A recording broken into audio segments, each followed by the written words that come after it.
दोस्तों नमस्कार, मैं सतीश शर्मा जाफराबादी। आप देख रहे हैं जागो हिंदुस्तान। यमुना नदी पर मझावली गांव के पास बनने वाले पुल की अपडेट दोस्तों मैं आपको दिखा रहा हूं। पूरी पड़ताल में आपको दिखा रहा हूं कहां से कहां तक ये पुल बन रहा है, पुल के बाद किन इलाके में बनेगी सड़क, और पुल बनने के बाद भी अभी कितना समय लगेगा इस पर फर्राटा भरने में।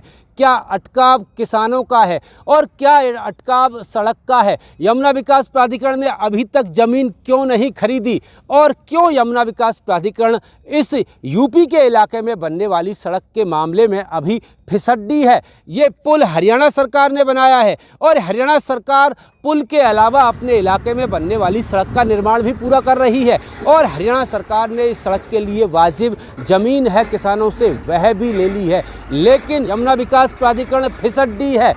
वर्षों से यमुना विकास प्राधिकरण क्षेत्र के विकास के दावे कर रहा है। यूपी इन्वेस्टर्स समिट के नाम पर करोड़ों का निवेश यहाँ जुटाया जा रहा है, इंडस्ट्रियलिस्ट को लुभाया जा रहा है। लेकिन ये जो पुल बन रहा है यमुना नदी पर, उत्तर प्रदेश और हरियाणा के दर्जन भर से अधिक शहरों, उत्तर प्रदेश की राजधानी लखनऊ और पंजाब हरियाणा की राजधानी चंडीगढ़ से लेकर के राजधानी देश की दिल्ली को जोड़ने के अलावा आगरा, मथुरा और मेरठ, हरिद्वार, फरीदाबाद, गुरुग्राम, नोएडा, ग्रेटर नोएडा और शहर के अलावा आगरा और मेरठ, हरिद्वार तक, उधर चंडीगढ़ तक इस एक्सप्रेस वे के द्वारा आप जुड़ सकेंगे। पुल पर काम कहां तक हो चुका है, क्या अफसर कहते हैं और क्या गांव के लोग कहते हैं। नए साथी चैनल को सब्सक्राइब कर बेल आइकन जरूर दबाएं और दोस्तों इस वीडियो का लिंक भी अपने साथियों में जरूर शेयर करें।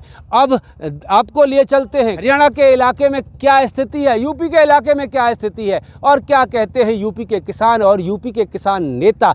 आखिर कब तक शुरू हो जाएगा इस पुल पर यातायात और कब मिलेगी किन शहरों को क्या सुविधा, कौन शहर यहाँ से कितनी दूरी पर होगा, और फरीदाबाद से लेकर के ग्रेटर नोएडा की दूरी आप मात्र 15 मिनट में तय करने वाले हैं। और ये पुल पूरा बनकर लगभग तैयार हो गया है, मात्र फिनिशिंग का काम होना बाकी है और 10-5 दिन में यह पुल बनकर तैयार हो जाएगा। दोस्तों आज 29 जनवरी 2023 का दिन है। पूरी अपडेट, पूरी पड़ताल देखते रहें जागो। दोस्तों यमुना नदी पर पुल बनकर तो लगभग तैयार हो गया है, आप देख सकते हैं, लेकिन पुल से जो नीचे का उतार है, चाहे वो यूपी वाले इलाके में हो या हरियाणा वाले इलाके में, आप देख सकते हैं नीचे उतरने के लिए अभी रैंप बनेगा, आगे सड़क बनेगी और बांध बाकायदा बनाया जाएगा मजबूत। उसमें अभी काफ़ी समय लगेगा। पुल बनकर तो तैयार हो गया लेकिन अभी उतार चढ़ाव की व्यवस्था नहीं है।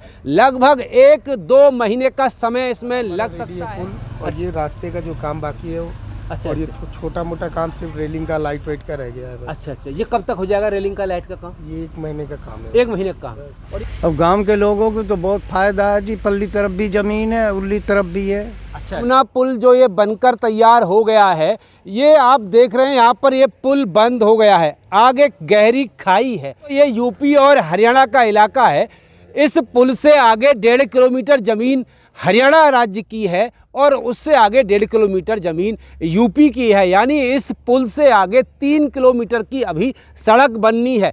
लेकिन हरियाणा सरकार ने तो ये अपने इलाके की ज़मीन का अधिग्रहण इस सड़क के लिए कर लिया है, लेकिन यूपी में जो यमुना विकास प्राधिकरण का क्षेत्र है, आगे जो गांव है, वहां की ज़मीन का अधिग्रहण नहीं हुआ है।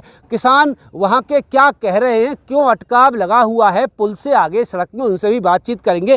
फिलहाल मेरे साथ भारतीय किसान एकता संघ के पदाधिकारी भाई रमेश कसाना जी हैं, उनसे बातचीत करते हैं। यमुना विकास प्राधिकरण ज़मीन किसानों से क्यों नहीं ले पा रहा है, पुल बनकर तैयार हो गया है लेकिन आगे सड़क नहीं है, पुल से कोई उतार नहीं बना है, तो इस पुल के बनने का कोई फायदा नहीं है। जी भाई रमेश भाई नमस्कार। नमस्कार जी, सबसे पहले आपको नमस्कार करते हैं। भी लंबे समय से पुल अटका पड़ा, 8 साल तो अब हो गए इसे जी, वो तो सब लोगों को जानकारी है।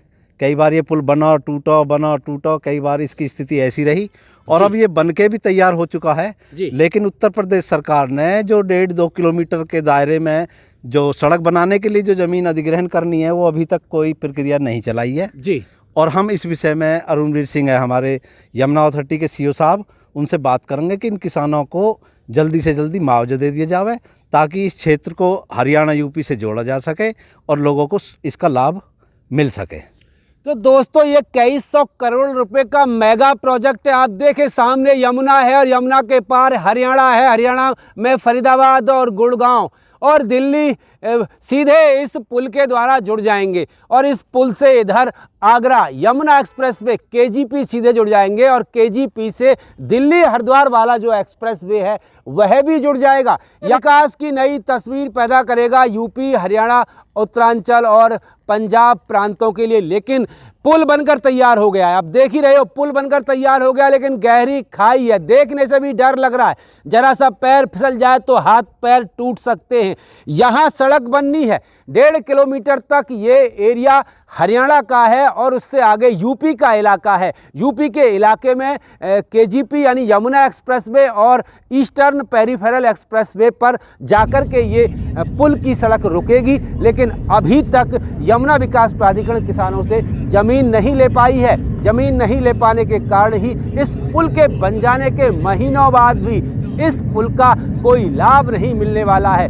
यूपी सरकार को इस तरफ ध्यान देना चाहिए। यमुना विकास प्राधिकरण के निठल्ले और कामचोर अफसरों को जो बातें बनाते हैं और किसान यूनियन से जुड़े हुए जो लोग किसानों की आवाज़ उठाते हैं उनको ऐसे मुद्दों पर बोलना चाहिए और आवश्यक कदम उठाने चाहिए। किसान क्या कहते हैं, क्यों नहीं दे रहे किसान जमीन, या किसानों से जमीन नहीं ली जा रही है? किसानों से भी क्या नाम है आपका? जी मेरा नाम सौरभ नागर है। सौरभ जी, मेरा गांव मट्टा गुजरान है। अच्छा।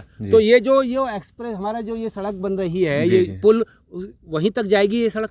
जी, ये जो रोड जा रहा है पुल का, ये जगनपुर और अट्टा के आसपास कर जा रहा है। अच्छा। तो ये किसान लोग जमीन क्यों नहीं दे रहे हैं, क्या अड़चन क्या है अभी तक? उसमें अड़चन जो भी है यमुना अथॉरिटी वाले कर रहे हैं जी। उन्होंने किसान से सहमति मांगी थी, 2 महीने के आसपास हो गए उन दिनों को भी जी। उन्होंने किसानों को ने भी अपनी जो भी थी उनकी मांगे थी या सर्कल रेट का चौगुना था वो भी सब चीज़ लिख के दे दिए। लेकिन अभी यमुना अथॉरिटी वालों ने कोई जवाब नहीं दिया। जो किसान है, हम मांग कर रहे हैं कि किसानों को, जो ग्रामीण क्षेत्र के किसान उनको 4 गुना मुआवजे का जो प्रावधान है 4 गुना मुआवजा दिया जाए। वो कह रहे हैं कि आपका जो क्षेत्र है शहरी क्षेत्र है, आप देखो शहरी क्षेत्र में, ग्रामीण क्षेत्र में यहाँ पर कोई विकास नहीं है, तो उन्होंने अपने जो कागजों में जो शहरी क्षेत्र घोषित कर रखा है। हमारा तो यही मांग है कि हम 4 गुना मुआवजा अगर वो देते हैं तो हम अपनी ज़मीन देंगे, अन्यथा हम अब कोई भी किसान अपनी दोस्तों मैं इस समय उस स्थान पर खड़ा हुआ हूँ जहाँ से ये हरियाणा का जो पुल बन रहा है यमुना नदी पर, उस पुल से सीधी सड़क इस बांध तक आएगी और ये बांध अट्टा जगनपुर और अट्टा गुजरान, उन दोनों गांव के बीच में ये सड़क यहाँ आकर के मिलेगी। और सामने जो जमीन जो आप देख रहे हैं, इस जमीन का पहले से ही अधिग्रहण हुआ पड़ा है, यानी यमुना विकास प्राधिकरण का ये क्षेत्र है और जेपी कंपनी ने इस जमीन का अधिग्रहण पहले से ही किया हुआ है। सामने यमुना एक्सप्रेसवे और eastern peripheral expressway, sport city के कोने पर वहाँ पर टी पॉइंट बनेगा और वहीं पर रैंप बनेगा। उसी रैंप पर ये हरियाणा से जो पुल आ रहा है, यमुना नदी पर जो पुल बन रहा है, उस पुल से जाने वाली सड़क सीधे रैंप तक मिलेगी। यानी यमुना एक्सप्रेसवे और केजीपी दोनों एक्सप्रेसवे आपस में रैंप के द्वारा जुड़ जाएंगे, जिस पर काम आगे शुरू होगा। फिलहाल जो अड़चन आ रही है वो इस जमीन को लेकर के आ रही है। ये सामने जो जमीन दिख रही है और सामने जमीन के सामने जो कुछ पेड़ दिख रहे हैं, उन पेड़ के पीछे ही पुल की सीमा शुरू होती है। यानी 1.5 किलोमीटर ये यूपी का इलाका है और 1.5 किलोमीटर हरियाणा का इलाका है। हरियाणा का 1.5 किलोमीटर का इलाका हरियाणा सरकार ने किसानों से अधिग्रहित कर लिया है। लेकिन यूपी में अड़चन आ रही है। अट्टा गुजरान और जगनपुर गांव के किसानों की ज़मीन जानी है और ये बांध तक ये रोड आकर के सीधे वहाँ यानी यमुना एक्सप्रेसवे और केजीपी से दोनों से मिल जाएगी और यातायात का एक बहुत ही बेहतर, सुगम और घंटों का काम मिनटों में होने वाला, यानी आसपास के यात्रियों को ही नहीं शहरों के लोगों को बहुत खास सुविधा इस सड़क मार्ग के बनने से और पुल के शुरू होने से मिलने जा रही है।